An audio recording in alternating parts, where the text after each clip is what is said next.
This is the Cycling Over 60 podcast, episode 16, a bicycling film, and I'm your host, Tom Butler.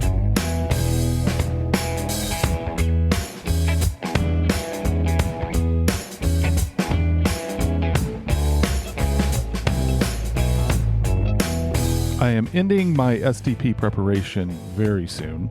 Only one more training ride before I take it easy for the final week leading up to my first attempt to do the Cascade Bicycle Club Seattle to Portland ride at 60 years old. I took a couple days off earlier this week because I thought my legs needed a break, but I ended up doing very poorly during the climb I'm using to train for the steepest part of the SDP. It seems like I am going backwards for some reason in how fast I can ride. That isn't great. Now, it might be the heat. The forecast with 9 days to go is for the SDP days to be in the mid 80s for a high temperature. That is hot for me. However, with a 6 a.m. start, we should be able to finish before we see those high temps. So I think we're going to be okay for heat. Jesse, one of the people riding with me, for anyone who's new to the podcast, called to say that he thinks he cracked a rib. It was a non-cycling incident. So we don't quite know if he's going to be able to do the ride. I'm sure he'll start with us, but it is possible that he will have to stop before the end if it gets too painful. Of course, I'm hoping that it turns out to be minor and he'll be able to make it the whole way.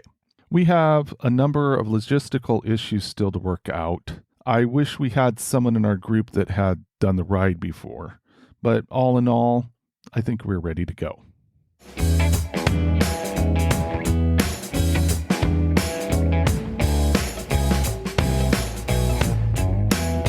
I really do love cycling culture. Right now, I am watching the Tour de France, and I am envious of countries where bicycling is more baked in to everyday life. I am always on the lookout for people celebrating bikes and biking. When I saw that there was a movie being made about cycling called We Ride Why, I wanted to have a conversation about it.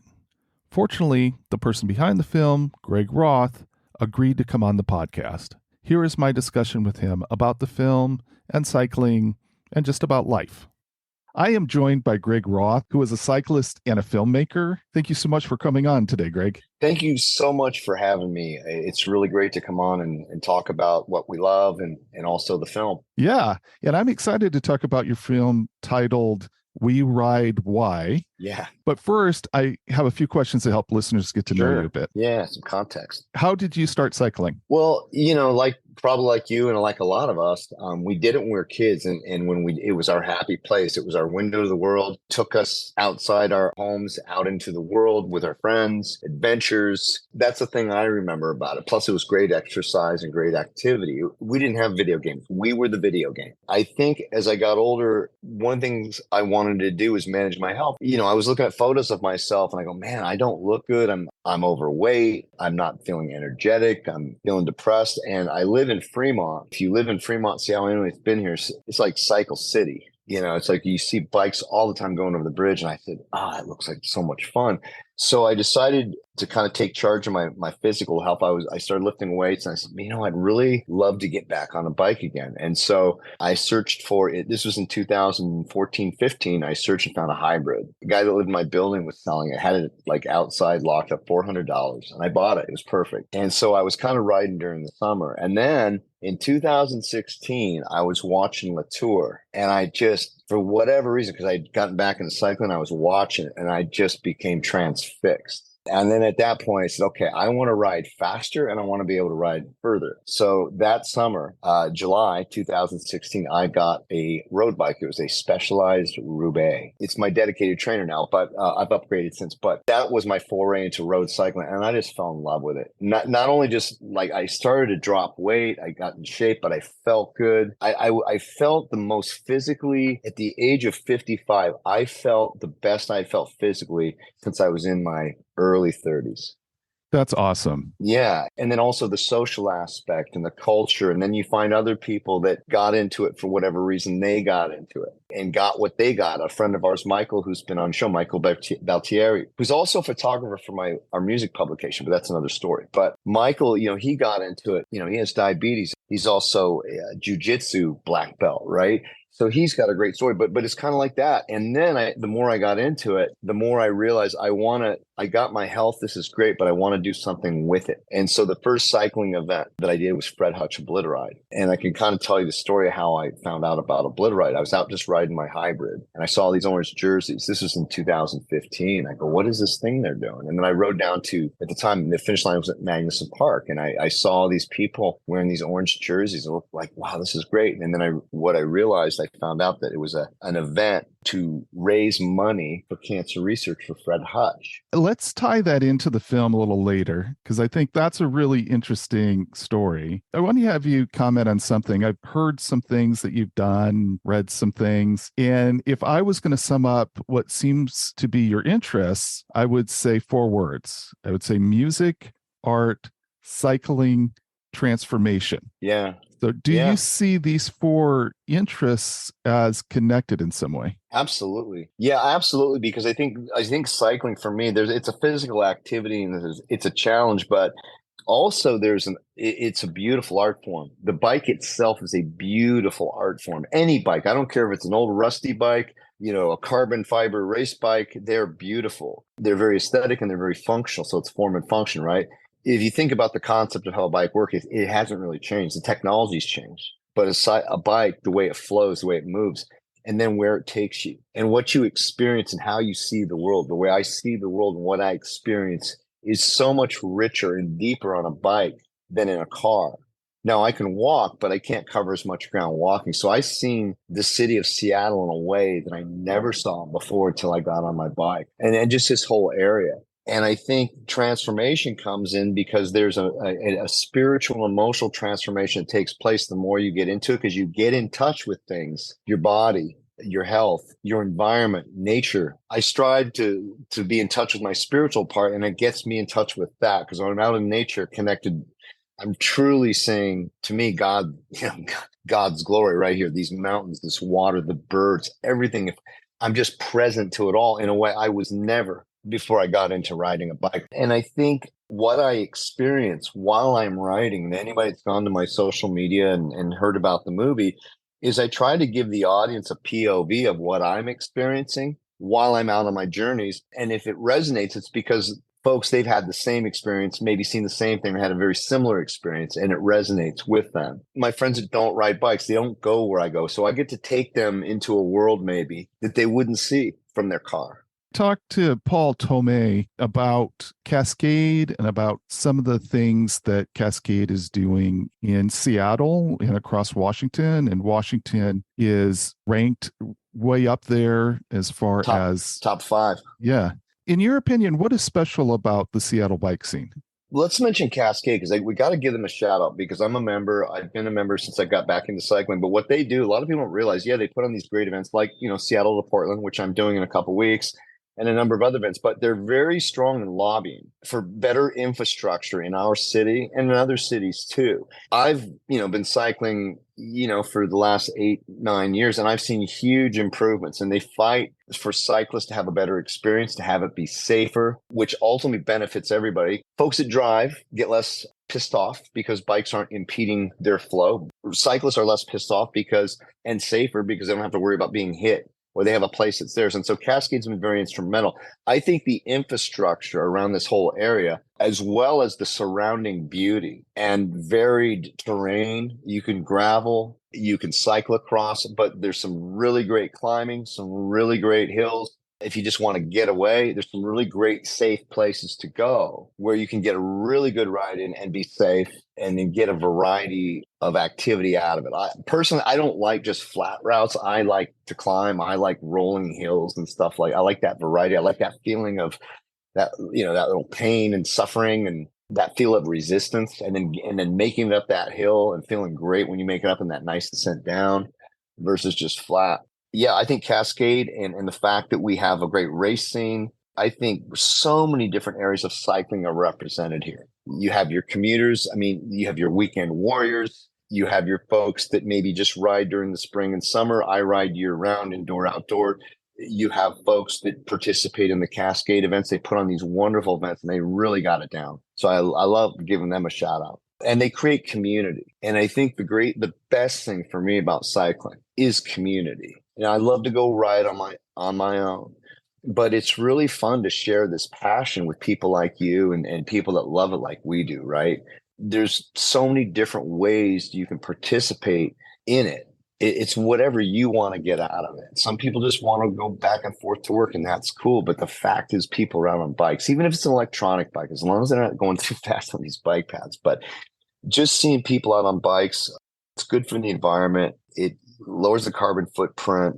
There's just something in the summertime seeing people out on bikes, families out on bikes. It just makes me happy. It takes us back to that place when we were kids where our bikes were our jet airplanes, our cars, whatever we pretended it was. And the great thing is, and you can probably hear it, when I'm on my bike, I'm 11-year-old Greg, man. Like I'm literally like, I feel the same way I did. And then I look in the mirror and go, oh, I'm going to be 63 in September. But that's the thing. It keeps us young. It keeps us in touch with that part of ourselves that was just all about adventure. And we'd get up and go, where are we going to go today? What are we going to do today? Who are we going to meet? And that's what it's all about. You have talked about being exposed to the competitive side of cycling. Yes. And elite cyclists. How did that shape your appreciation for cycling? And as I ask that, I see that you have a Fount hat on. Yeah. The listeners can't see that, but yeah. Yeah. Well, Fount Cycling Guild is one of the top clubs in the Pacific Northwest. It's founded by Jennifer Wheeler and Dave the Rocket Richter, who is the top cyclist in the Pac Northwest. He's now national. He's a world champion. He won Masters world champion. But he has a club and a race team, and it used to be Metier, and I think he had another team years ago. In the last 5 years, he formed Fount. He's put together a really great training program for those that want to learn how to race and really get fit and get stronger. They have outdoor training rides. They have virtual training rides. They have training programs. Anybody that has a passion for it that wants to learn to race can be on part of Fount. It's gotten to the point to where the club's been ranked, in the top 3. We have one rider, Veronica Ewers, I talked to you about earlier, who was on the women's team. We have a really great pro women's team, a domestic elite team, and I'll tell you a little bit more about that. But Veronica Ewers was on the team. She did so well, she got picked up by EF. And today, as we have this conversation, she got second place in the stage at Giro. And she's one of the top ranked riders in the world. But the reason I joined Fount was I was a little older. I got into the race thing later, but I wanted to learn what it was all about. I wanted to learn how to race. So I would go and I trained with the club, and we've got some really badass riders and some women riders, professional level. We have a pro team, but I go out and ride with them and I hang for a while. And then eventually, 30 miles, I get dropped on a climb, and that's okay. The fact I'm out there, but really learning what racing is all about and how much of a team sport it really is and how to properly draft and how to bike handle. And then also how to monitor your power and when to push it, when not to push it, all those things. It's so intricate. And it's kind of like martial arts. You peel away a layer and then there's another layer and there's another, or you hit another belt and then there's another belt and another belt. And you're always learning. But riding with Fount and training with them has just made me a really strong rider, but a safer rider because of my bike handling. Because I'm comfortable being surrounded by 30 people going at 30 miles an hour, and I feel safe, because I'm confident in my ability. And also, most of the riders that do that are at that level. There's always something can go wrong. But that's what it did, is it just got me out of my comfort zone because it made me pushing away, even at this age, that I never had. And Dave Richter, his Coach Richter, we call him the Rocket. I call him Coach Rocket. He expects everybody, whether you're pro or not, whether you're getting paid or not, to go in with a professional mindset into training. And when you race locally or when you do an event like STP, we had a team, our team, 8 of us did it. We kept a solid pace line, and it was great. But have a professional mindset and ride as if you're a professional, even if you're not. To be professional, it takes something, man. And what I learned from racing and training is like when I watch Latour now and I watch Giro, and I have a whole different view of it, because it looks like they're just cruising along, going for a ride, coffee. It ain't. No, it's high intensity. It's stressful. It's exhilarating. It's hard. And then when you're done, you can't go to sleep until 4 a.m. because you're so amped up. It's hard to explain.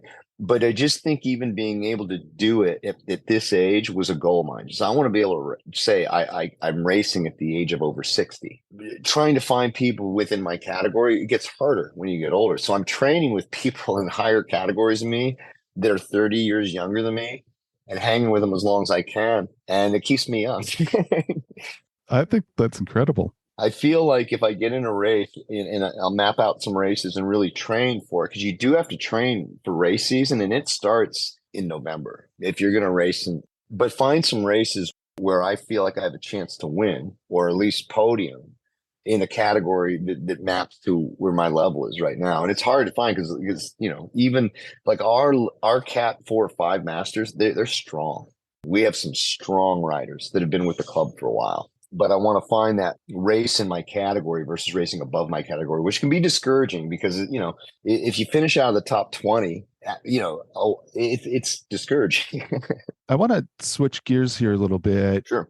Talk about the poem, We Ride Why. Yeah. So, we talked earlier about how much cycling means to me and what it's given me. And so the poem represents, well, here, I got mine. I got my health. I got my, we do it because we get our mental and physical health, right? So we got so much positive stuff from it. But also, one of the things that really inspired me to keep writing was events to participate in. And I wrote the poem after I had completed my first Obliterate. And in the poem, it refers to, we ride because cancer took our mothers, fathers, and our children. And that refers to Fred Hutch Obliterate. It's like that event really motivated me to keep riding because it's like, I want to do this the rest of my life. I want to promote this cause. I want to have something to train for. There's so many reasons why we do what we do. We ride why? Myriad of reasons. But to me, the simple answer at the end in the film is and we'll get into talking about the film, but it's love. Love of life, love of self, love of life, love of our community, love for people we've lost, love for people that are suffering, love for our friends, love for our friends that are suffering, right? And so the poem is really a story about my journey and kind of why I ride, why I do this, why we do this. Not just me, because there's thousands of us that do what we do for the same reason. There's thousands of participants every year that participate in Fred Hutch, walk, run, ride, whatever. And the reason is because either they have cancer, they know somebody has cancer, they've lost somebody who has cancer, and they want to do something about it. And Fred Hutch, I'm a big proponent of Fred Hutch. There's, work very closely with them for our film, and they're making a difference. They're actually you raise money and you give it to an organization, you hope that they do something great with it. Fred Hutch is, their not-for-profit rating is 100. It's the highest you can get. They actually have data to show the difference that they're making. And so I haven't given you context of why that particular topic is so important to me. So I probably should do that. Yeah. And maybe do that around this question. Sure. At some point, you decided to create a film. So you have this poem. Yeah. Where did that desire come from? And how would you explain the unique nature of filmmaking as a form of expression? No, that's a great question. So I'll have to start with what drives me to participate in Fred Hutch Obliterate. Because there's why, Greg? Why do you do Fred Hutch Obliterate? Why is that important to you? I need to answer that question. Yeah. My mom died of cancer when I was 10 years old. She was 31. And I buried it most of my life. We just moved on. Because back in that era, we didn't have counseling. We didn't have we just moved on. The attitude was, hey, life's for the living, move on, right? But it impacted me deeply in ways I didn't even know until later life. And it manifests itself later. I think when I got back into cycling, I got really in touch with, I started looking back in my life and, who I was and what I wanted. And then I saw Fred Hutch. I go, okay, I want to honor my mom. I want to do something to honor her. I want to bring her back. And so in that process, I did my first Fred Hutch and I wrote the poem. It was really based on, why I ride my bike and then getting into the bigger story, which is, Fred Hutch Obliterate and why I do it and why I continue to. This will be my 8th or 9th one this year. But I did my first Obliterate. I honored my mom. It was very healing. I had a photo of her. I held it up at the finish line. The next year I decided I wanted to do it again, but instead of just honoring my mom, there was 2 moms who I was thinking about. One I knew who was at stage 4. Her name was Ashley Berg. And another friend of mine who I'd met who had inspired me kind of to do this movie. Her name is Jenny. And So she was a cancer survivor. At 14, was told she'd never be able to have kids. She survived and eventually had a son who's now 26, 27. So her story was unique because she survived. Ashley was the same situation like my mom. She reminded me so much of her, that her spirit. They all loved music. Ashley had a 11-year-old daughter. It was the same age I was when I lost my mom. I wanted to ride for them, and I also wanted to document it in the form of a film and tell that story, not about me so much, but kind of my journey into how it got into it, but really to do the story about these three moms. Ashley was really important because I kind of wanted to know what it was like for my mom, what she went through, because Ashley had a double mastectomy. My mom did too. Ashley wanted to know what it was like for me. What she wanted to know what it's like for her daughter, what her daughter's going through. So I helped her. We helped each other. And through that, we became really good friends. And I just fell in love with her in a deep way, knowing that she, was seriously ill. But if you talk to Ashley at the time, I mean, you never would have thought she had cancer. Like even if you see photos of her at Obliteride, which was her last one, because she passed away May of the following year. But the film documents the last year and a half of her life, me putting together a team to ride for her, to honor her, and for Jenny, my mom, and then the aftermath of that, and then her passing away. You seem to touch on this a little bit earlier, but it sounds like that the way that you approach this film, it gives somebody an opportunity to see that in almost a first person way. Oh, it's so great that you get that. Yeah, we want people to see themselves. The story is not about me. It starts with me. But the real story, and I'm getting emotional here, but I always do, but it's about the individual's impact and the collateral damage. If somebody gets cancer, they have family, so they're impacted. And I think what the bigger story is, there's people just like me. There's people like Ash. There's a whole community of people. And I think if you ever gone to a Fred Hutch Obliteride kickoff party on a Friday night, it's thousands of people, music, balloons, celebration. For that weekend, it's like cancer doesn't exist. Just beating cancer exists. And God, I get so touched by it, because if you just sit back and get present to what you just see this celebration of life. Ashley was there and she was celebrating her life, not knowing that 6 months later she would pass away. But for that night, that weekend, it was just beautiful. And there's just so much love. And anybody that was suffering that's there knew they weren't alone. And they had a community of people that got it, that understood. Because through all the smiles and the laughter that you see at Obliteride, underneath all of it is pain. Pain is access to celebration. Loss is access to love. And, and honoring them. They're gone, but we honor them. Obliteride is a small thing I can do every year to honor Ashley, my mom. And it's a powerful story, and the story deserves to be told. So we're telling it. I love the fact that you're telling this story while at the same time as you're talking about it, there's something that's really obvious to me, because pain of loss is part of the story and fear of cancer is part of the story. But to also tell the story, there's this way of having a celebration of life, that in the face of the fear, in the face of the loss, that for people to be able to experience through your eyes, that there's a way to experience life and the joy of life in the face of those things. Maybe even more so, because you realize, this is a great conversation, man. You realize when you have loss, and I've had a lot, we all have, you live long, nobody gets out of here alive. I mean, the reality is, if you live long enough, everybody that you know will eventually pass away. Either you will or they will. And then you could be the last one standing. But it's going to happen. It's just the way it is. And you can go, ooh, that's so dark. No, it's just the circle of life, man. The leaves fall and they're beautiful now. They'll be crunchy in the fall and then they'll blow away. But in the spring, they'll come back. Be different leaves, but they'll be just as beautiful. And they'll bring us joy. The flowers, it's a circle of life. I think the more we go through and the longer we realize how precious life truly is and what's truly important. When you're younger, you don't think about that stuff. You have a sense of, infinite mortality, but life humbles us. My parents are both gone. My grandparents are gone. Somebody that I love very much is gone, Ashley. And I've lost a few friends. Since I started riding my bike, I've probably had 5 or 6 people passed away of cancer. And every time I lose somebody, a little piece of me feels like it goes away. And at the same time, it strengthens my resolve to keep doing this and to celebrate life because it is wonderful. And we don't know, like, I mean, you're a cyclist. You don't know. I've had cases where I've gone out to ride one day and I almost didn't come home. Recently, I had a situation where I came home and I had to go to the hospital because I broke my collarbone. Fortunately, I was able to ride my bike home.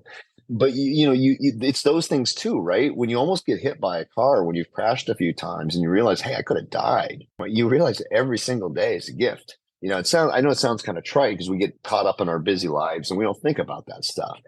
But when we get still and we get present, especially when you go out for a ride, you think about those things, and it's good too, because then it makes every moment you have with somebody you love mean something. I went to my niece's college graduation, saw my brother and family. And you know what? Like years ago, I would have just gone these things, gone home. It would have been a thing I had to do. Not anymore. It's like I was present for all of it and I was grateful. And I was like, wow, man, I'm alive and I have family. I have people that love me, people I love, and they're doing well. And so I think that's, cycling teaches us so much. And it really kind of opens up us spiritually, and even when you're riding, you learn things about yourself. When you want to quit, what is it that pushes you through? Well, that's life, man. Because the same things that come up for us, and in our heads while we're riding, is the same thing that comes up for us in every area of our life, relationships, our work, whatever. It's the same stuff because wherever we go, there we are having to confront what we have to confront. But on the bike, it's just so much more intensified. And so when you overcome adversity, it builds this confidence. Well, gosh, if I can do that, well, then I can do this. If I can do STP in one day, and this will be my 5th year, then what else can't I do that I set my mind to? Because if you tell somebody, hey, I'm going to ride 210 miles in one day, they go, what? To us, it's like, we train to do it, so we know we can do it, right? But we had to work really hard to get to the point to where, I got this. But that's everything. Being a father, leading a company, making a movie, the same stuff that comes up. So I think what cycling teaches me is I have the ability to overcome myself, because it's usually what's in here, I love that. What's in between the ears. I try to take what I learned there and apply it. Like we have a teammate, Flo Chardon, who's a professional cyclist. She just got her PhD. She used the same mentality to push through to get her PhD, and it took something, as it did to win a race or to participate in a professional race. You are not a huge studio, and you're making a film. Mm-hmm. And I'm sure that there's a lot of support that you have received in different ways. Is there some of that support that you would like to talk about? Absolutely. Well, first of all, it's my vision originally, but it takes a village and it takes a team. I would not be able to do this, and I wouldn't do this without a very special team of people that have been with me from the beginning. Number one, Jason Tang, who's my co-director. He's our senior editor, and he's also our cinematographer. Brilliant concert photographer, videographer, great storyteller.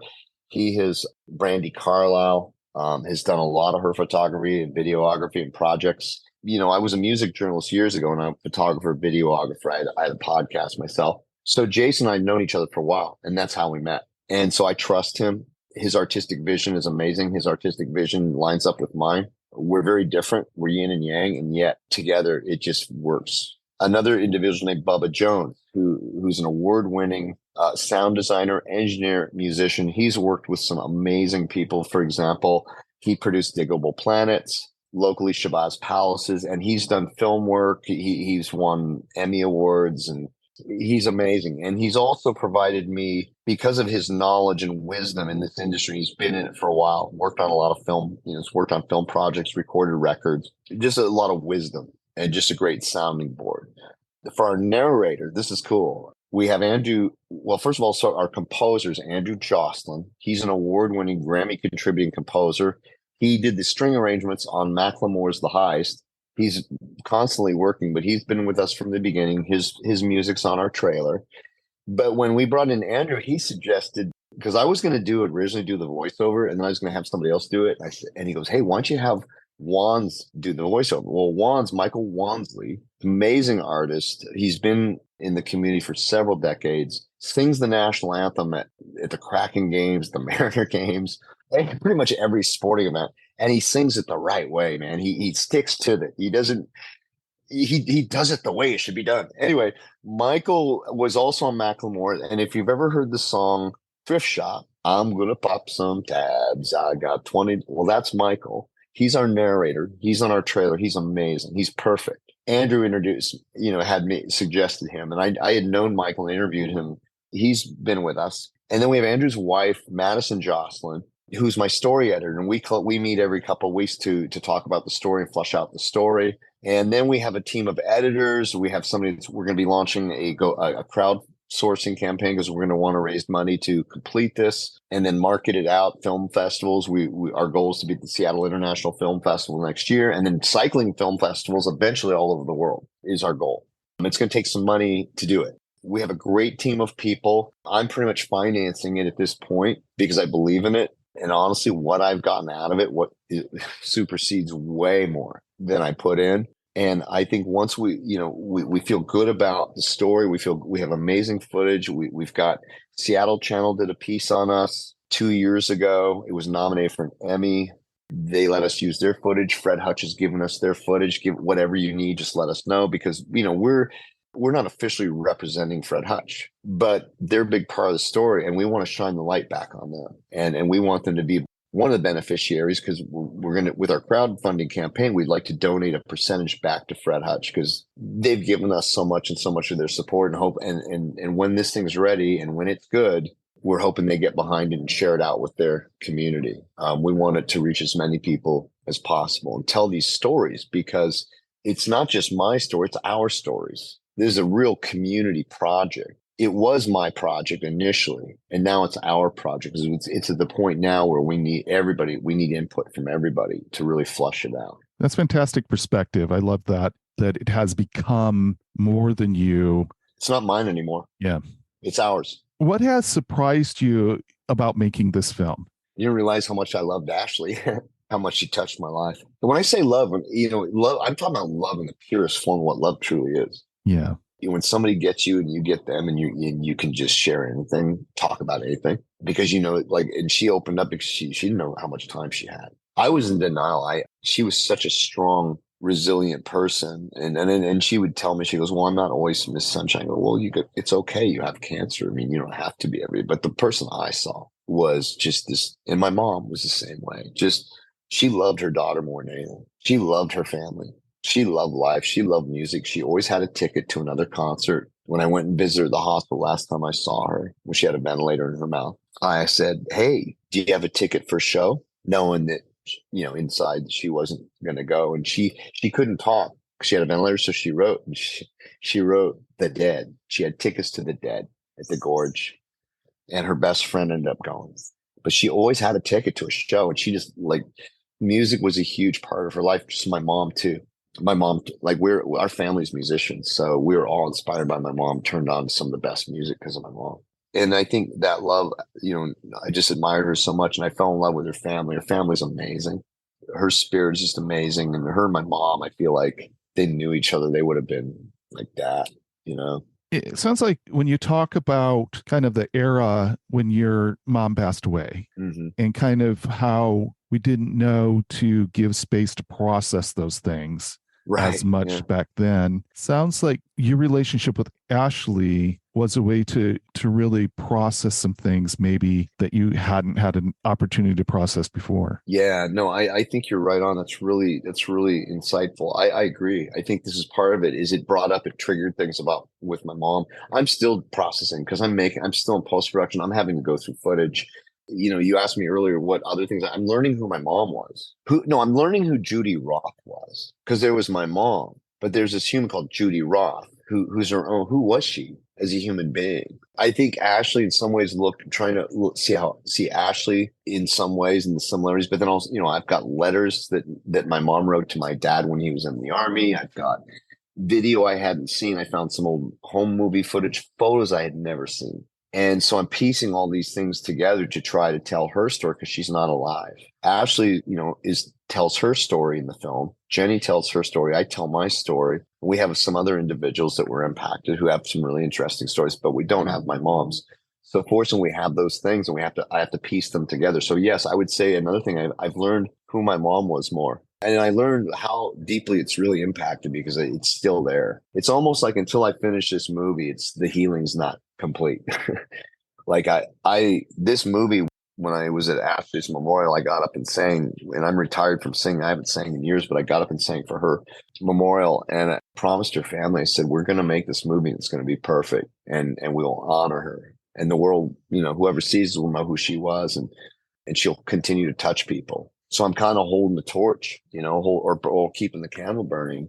And it's hard some days, to be honest. I mean, it's days it's very emotional, and there's days it's very exhilarating to work on this. I still, when I have to go over this, I'm writing the scene about Ashley's death and my experience of seeing her in the hospital, man, I'm reliving it over and over every day. And I will until this is finished. And it's hard, but I have to manage my mental health too. And that's why going out and writing is really good. But I also know this is bigger than me, and it's not about my feelings and all that. It's like I feel a mission, a purpose to get this done, whatever it takes, however much it costs. I don't care. It's probably the most important thing I've ever done in my life, to be honest. It's the biggest promise I've ever made to anybody, to Ashley and to her family. I've broken a few promises that I'm not proud of when I was younger, but this is, to me, everything I've done in my career, everything I've done in terms of a music journalist, everything I've done as a musician, everything I've done, I'm taking all those experiences and what I've learned and channeling it into making a really strong film that will touch, move, inspire people into action. So fun to hear about a project from the heart like this. Yeah. I think it's wonderful. This is a film that's about cycling, and I'm wondering if your cycling has been transformed because of making the film. Oh, well, yeah. I think for me, the writing of the story, it's like I had the initial story, but the story's evolved. And I'll tell you, I get some of my best ideas for this visually when I'm out riding my bike, because I'm free, right? I'm not in front of a computer. I don't have any distractions. My mind is open. There's this creative space, and then I come back and I type it out, or I'll work things out. So in some ways, like when I'm riding my bike, that's my studio, my creative studio in some ways. So yeah, I would say also too, I was talking about this earlier, the things that come up for you when, the challenges that come up for you cycling or preparing or training, whatever, are the same things that come up for you making a movie or anything else. And so, yeah, it's like, it forces me to have to take a look at things. So as you're talking, I don't know why I haven't thought about this before. I think it's kind of been in the back of my mind, but there is almost a form of meditation that happens when you get into a rhythm, you get on a stretch and your legs are pumping kind of at a rhythm. And exactly. It's just a form of meditation there. It's so funny. I was just thinking about the other day, because I have some, I'll go out and I know you're not supposed to, but I'm pretty safe, and I'll put my little AirPods on at the, in the right time, and I still know what's going on. But I'll put on some music, or sometimes I won't have any music. It could be the rhythm, the natural ambient rhythm, right? But yeah, it's very rhythmic. It's like I was thinking about this. I was just getting the breathing pattern, and then in the pedaling pattern, and then it's almost like in a trance. And it's just like in that moment, it's almost like it is a meditative experience. It's amazing. But then nature's right there. Man, I love taking the headphones out too and listening to just getting still and listening to all the birds and just being present to it. It's powerful. Yeah. It's church. Yeah. I love it. Yeah. Yeah. I had gotten back into cycling. I'd been away from it. I might ride to the coffee shop and pick up a coffee or something, but which is great, Yeah. I really got away from seriously going out there and pushing myself for a long time. And what got me back into it was that there was a fundraiser for children's cancer research. They do great work. Yeah, and it's called the Great Cycling Challenge. Yeah, I think I'd like to do that event. That is a great event. Yeah. I totally support that. I went farther than I thought. How far? I did 250 miles, That's great, over man. a month, but and it's not right now. I look at that and say, okay, this year when I do it, I think I'll push myself even farther. But, at the time, I was 59 and I'm like, okay, I'm not done cycling. And so that's really what got me focused on the STP. And there's more, right? You can build up, That's build right. those miles back up. Yeah. So I think it's kind of interesting, there's this inspiration that is kind of focused on others. And I Mm-hmm. see Obliteride as that. And Yep. I love that name. I love the name Yeah, Obliteride. it's really good, isn't it? Like I gotta say, they really clever. Their branding's really good, and the people involved are just amazing. The passion is so real, so authentic, so sincere. The thing about Obliteride is if they hit their number, like a certain, they got to hit two to, I don't know what the goal is, but if they hit their goal, they get extra grants. They get extra funding to do cutting edge research, which is the stuff that makes a difference, right? The cutting edge, like the immunotherapy and stuff. But yeah, the Great Cycling Challenge, that's another. See, I think when you have something to train for that's bigger than ourselves, and part of what motivates me is, I want people to see, hey, I'm 63 years old and you can do this. You can be fit, you can have the energy that you had when you were in your 30s. You can do that. You can have that. And not everybody, I didn't start out riding 100 miles, like I didn't start out riding 1,000 miles a month. I thought when I hit my first 25-mile ride on my hybrid, man, that was a major milestone. It's all building, right? And then you get to a point to where doing 100 mile, like I do 250, 300 a week now. But now in the off season, if you said 300 a week, I go, oh, I have to work back up to it, so you ramp it back up. But it's like my second mom, rest in peace, said, how do you eat the elephant one bite at a time, right? So, you do 200 and then you make a goal to add a few more and a few more. Before you know it, if you have the time and the bandwidth, you're doing 500, 1,000 a month because you want to, not because you have to, because you can, because you've built your fitness level up to where like 25 miles is too easy. I need to keep going, but if you haven't ridden a while, I mean, in the off season, I was sick in February. And then I'm coming off an injury, and it's like, man, it's like 20 miles, and I was tired, But now, I'm ready for STP and to hit it. But yeah, it's all, our bodies go through these ebbs and flows, But the great thing is it's always there waiting for you. And if you want, we just push ourselves to get what we want. But is our commitment that drives our actions. So if I'm committed to doing Seattle to Portland in one day, well, then guess what? I'm going to have to take specific actions for that to become a reality, which means I'm going to have to ride a certain amount of miles, train. I'm going to have to climb a certain amount of feet. I'm going to have to get X amount of saddle time. And so I think having an event like you mentioned, or Obliterate or whatever, gives you that structure to fulfill on. And so it keeps, it keeps you disciplined. It keeps you keep going after it because what you're doing is bigger than you. And I made a commitment in front of to the universe that I'm going to do this. So I have to do it now. And so I think when your friends and your family will support you, right? And you put it out there, hey, I'm doing this. All right. And they'll go, yeah, ale. But when you do it and then you show them that, hey, here it is, I did it. You never know the difference that can make for somebody. Michael, told me, I'm not the only one, but he says I was one of the reasons that got him into road cycling. And I'm sure I'm not the only one, but I'm just saying that really moved, that meant something to me because that's like, thank you. That's what it's about. I want more people to get into it because maybe they've seen something, they've seen something for themselves. I'm not preaching it. I'm just doing my thing. And I get to extol the virtues through podcasts and through my movie and through my social media and share the lifestyle and the experience. But hey, at the end of the day, you're going to do it because you see something for yourself. That's why I did it, because I saw something for myself and I kept seeing, and then I peel another way. Oh, I see something else. Oh, I see something else. Oh, I see something else. And that's life. And if we approach life with that childlike curiosity and passion, then we're never old and we're never jaded and we're never cynical because there's always new things to learn. And when it comes to transformation, there is no finish line. Right on.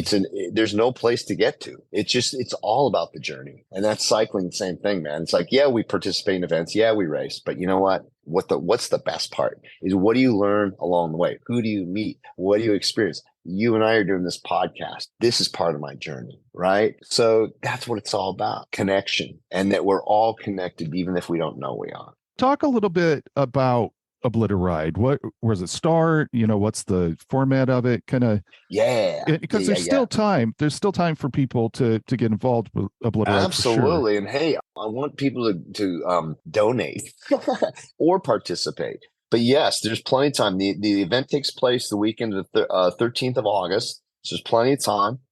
You got 6 weeks. there's a kickoff party Friday night, and then the event is Saturday. Now I'm doing there's also a walking event. There's a 5K, I believe. Some people are doing a 25 miles, some people are doing 50. I'm doing 100, all different start times. The departure is from the University of Washington, and the finish line is at the University of Washington with the party afterwards, which was amazing last year. Thousands of people just hung out with music and everything. The kickoff party is at Gasworks every year, and it's amazing.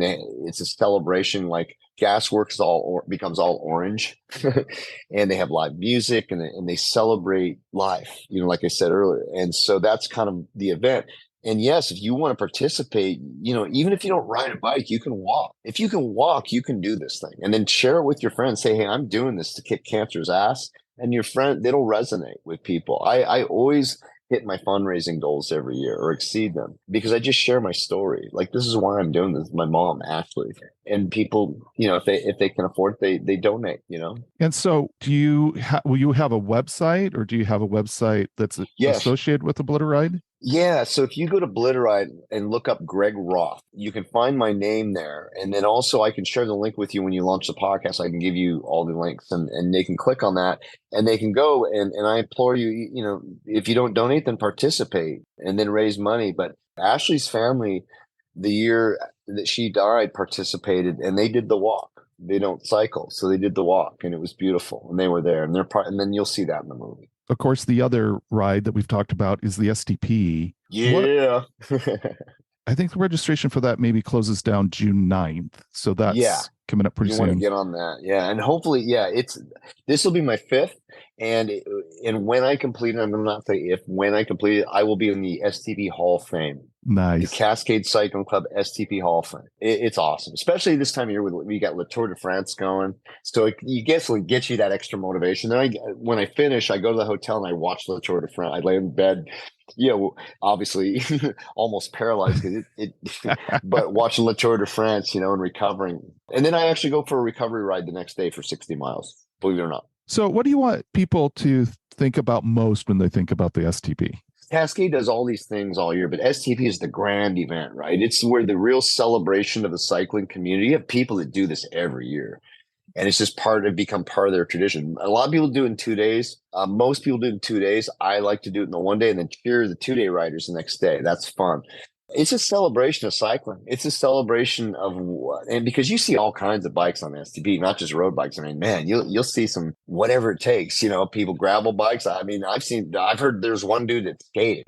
Like, God bless you, man. But no, that's what it is, a celebration, because you get that finish line and it's a really big party. And I always see friends there like, oh, you did STP? I didn't know you did STP. And or friends that did their first one. And that's really fun, because I know when I did my first one, it's the best feeling doing a double century in 1 day. Even I know professional cyclists that haven't even done that. It's really cool. And then if you do it with your team, like we did last year, it made it even better. And then you can draft and slipstream, and then it makes it a little more easy. Yeah, I think when you're with a group of people that know what they're doing, when it comes to a pace group. They know what they're doing. Yeah, exactly. Yeah. They know how to and then know how to swap out and flip the elbow up and and ride through. But yeah, I think if you can do that and you got a good team, we have a good team, then what we're able to do is just stay in the pocket, recover, and then go bridge the next gap to the next group, stay in the pocket, recover, and keep rinse and repeat. We got done, and we were pretty efficient at the breaks. We didn't waste a lot of time, but we got done. We finished, we did 11.5 hours, I think, 18.5, averaging 18.5 miles an hour, which is good. And if we wouldn't hit the stop lines in every freaking stoplight in Portland, it would have been faster, but that's okay.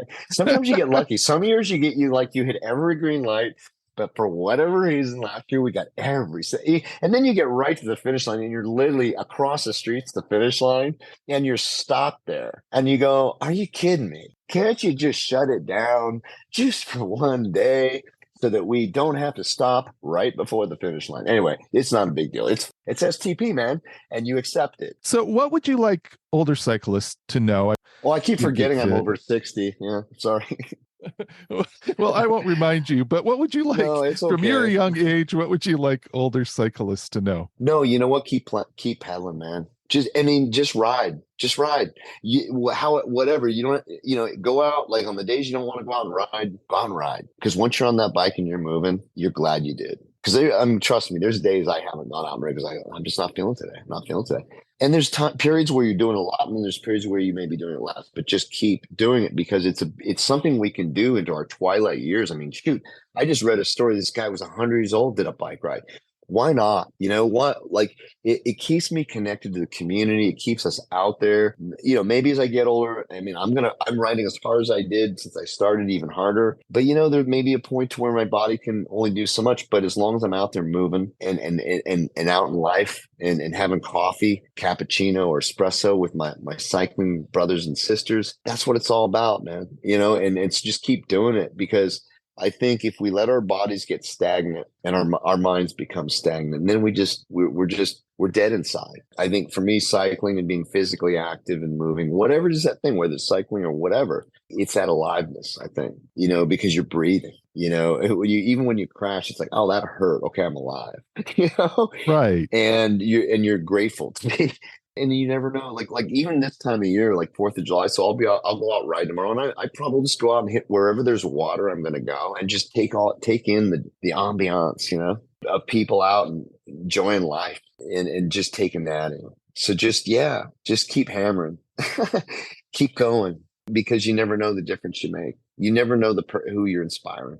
The final thing is just how do people follow you? How do they get updated on what you're doing? How do they stay in tune with the film? How can they contribute to the film project? And I'll put links in the show notes, but if you could just Sure. kind of talk about that. Yeah, thank you for asking. WeRideWhy.com is our main website. I'm on Instagram. We're on Instagram. We're on TikTok. We're on Facebook. We're on LinkedIn. Well, our production company's on LinkedIn. Say if people want to kind of get more insight into the film, go to weridewhy.com, and then I'm sharing stuff on social media daily about the cycling experience and some things about my cats and just life. In terms of if people want to contribute to the movie, once we launch our crowdsourcing campaign, which will probably be in the fall, will be October, November, that will be an opportunity for people to do that because we're going to need it. We want it to really be a community driven project because it really is a love letter to our families, our friends. My brothers are in the movie talking about my mom. And that's another thing that's really amazing is we had a conversation that we never had. Like I said, we never had therapy. That was our therapy session, this movie, sharing things about things that we had never shared. The great thing about this movie is that it's a love letter to cycling. It's a love letter to our families, Ashley, Jenny. It's a love letter to Seattle because we show some beautiful shots of everywhere in Seattle where people ride. It's a love letter to the cycling community because we show all the different areas. It's a love letter to the music scene because we have a lot of music that ties through because music's a big part of the story here too. That's what it is. It's a celebration. And I think importantly, the message we want people to take away is that we're truly all connected, even though we think we're not. The media tells us that we're not. We're divided. I believe that's bullshit. I think if people telling you divided, then you start to believe it. Reality is we're all the same. What we all want out of life is the same. We're all afraid of the same things. We're all going to die one day. Nobody gets out of here alive, like I said. And I think that we're all connected, and that even when we realize that we're not, but we are. And this movie will show that. Well, Greg Roth, thank you so much for taking the time. What a fun conversation. Yeah, man. I knew that when I saw the movie that it would be so great to have a conversation with you, and I'm so glad that we did this. I'm looking forward to having you back again if you'd come back. I'd love to, especially when we're getting ready to launch the fundraiser. I'd love to talk about that and share that out for sure. And when the movie's out. Yeah, and make sure that we know how to get people connected to screenings or anything like that. That's available. Yeah. I'm believe me, once this thing's ready, I'm gonna be telling everybody. Nice. Yeah, whatever it takes.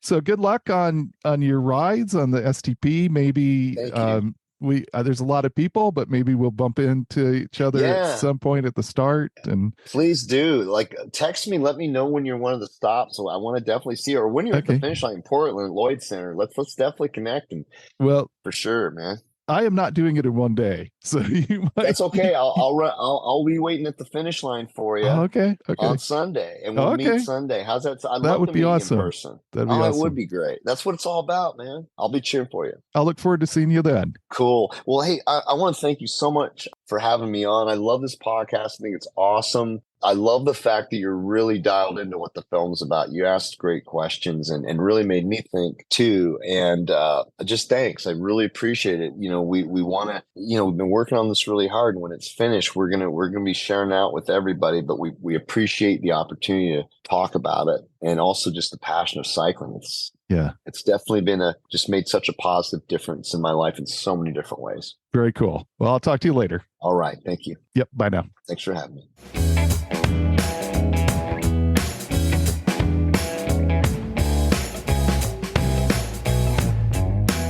I find Greg's comment about how loss can bring you more in tune with the joys of life to be powerful. It is so interesting that the film is a celebration, what he called a love letter of such different things. I'm really looking forward to seeing how the film weaves together music and friendship and dealing with cancer and cycling to tell a story. If you are involved in some creative endeavor that involves cycling, or if you know someone else who is, please reach out to me. I would love to hear more. Message me on Instagram. You can find both the Cycling Over 60 Instagram and my email in the show notes. You can find a picture of me with the jersey I'll be wearing on the first day of the STP. Please keep an eye out for me if you are doing the ride. I would love to say hi to people who've listened to the podcast. I am thinking about trying Threads, the new social media platform.